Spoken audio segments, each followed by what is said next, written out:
लोकसभा अध्यक्ष ओम बिरला ने पीठासीन सम्मेलन के बाद अपनी प्रतिक्रिया दी है। 10वीं अनुसूची दल बदल कानून को लेकर ओम बिरला ने कहा कि पीठासीन अधिकारियों को असीमित अधिकार है। राजस्थान विधानसभा के अध्यक्ष डॉक्टर सीपी जोशी की अध्यक्षता में एक कमेटी बनी है। जोशी ने कई विधानमंडलों के पीठासीन अधिकारियों से चर्चा की है। उसकी रिपोर्ट आएगी इस कमेटी की। इसके बाद कानून में आवश्यक परिवर्तन की जरूरत होगी वो करेंगे। तो वहीं लव जिहाद से जुड़े सवाल पर ओम बिरला ने कहा कि अगर राज्य सरकार कानून बना सकती है तो उसका अधिकार है। हमारे यहाँ पर केंद्र की सूची होती है जिसमें केंद्र सरकार अपना कानून बनाती है। जो राज्य की सूची होती है उसमें राज्य कानून बनाता है। ओम बिरला ने कहा कि यदि कोई राज्य विधि और कानून के विरुद्ध बिल बनाता है तो उसकी न्यायिक समीक्षा करने का अधिकार न्यायालय को है। इसलिए कानून बनाने का अधिकार है या नहीं, इसे राज्य अपने लॉ डिपार्टमेंट से सुनिश्चित करता है। तो लोकसभा स्पीकर हैं ओम बिरला, उन्होंने कहा कि दल बदल कानून को लेकर एक कमेटी बनी है और ये कमेटी अपनी रिपोर्ट देगी। इसके बाद इस पर कोई सुधार की गुंजाइश है वो बनेगी।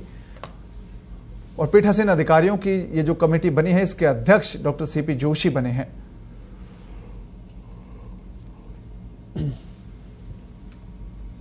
तो पीठासीन अधिकारियों के सम्मेलन के बाद लोकसभा अध्यक्ष ओम बिरला ने ये बयान दिया है जिसमें बताया गया है कि 10वीं अनुसूची दल बदल कानून को लेकर पीठासीन अधिकारियों को असीमित अधिकार है।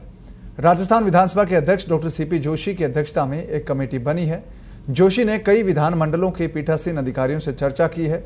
उसकी रिपोर्ट आएगी इस कमेटी की। इसके बाद दल बदल कानून में आवश्यक बदलाव की जरूरत होगी वो किए जाएंगे।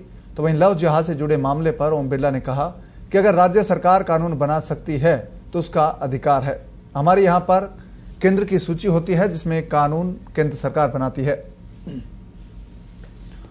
जो राज्य की सूची होती है उसमें राज्य कानून बनता है। बिरला ने कहा कि यदि कोई राज्य विधि और कानून के विरुद्ध बिल बनाता है तो उसकी न्यायिक समीक्षा करने का अधिकार न्यायालय को है। इसलिए कानून बनाने का अधिकार है या नहीं, राज्य इसे अपने विधि विभाग से चर्चा करके सुनिश्चित करता है।